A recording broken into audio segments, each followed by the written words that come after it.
உன்னை சுமந்திங்கு ஓடத்தில் நான் ஒவ்வொரு தடவையும் வருவேன். அன்பு கலந்திட விழிகளில் நான் ஆறு போல் நீரை சொரிந்தேன். இந்த காடு முழுவதும் உன்னை சுற்றியே போகும் மனிதரை பார். இனி காலம் முழுவதும் கனவின் வழியிலே வாழ்க்கை ஓய்ந்திடும் வா. கூடி அற்புத புதுமையே பதுவை மண்ணின் புனிதமே.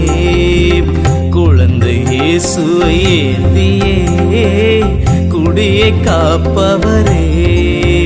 எந்தன் பாலை நாட்களில் தேய்ந்த வேளையில் தேவனே உன்னை பார்த்தேன். ஒரு கருணை தாண்ட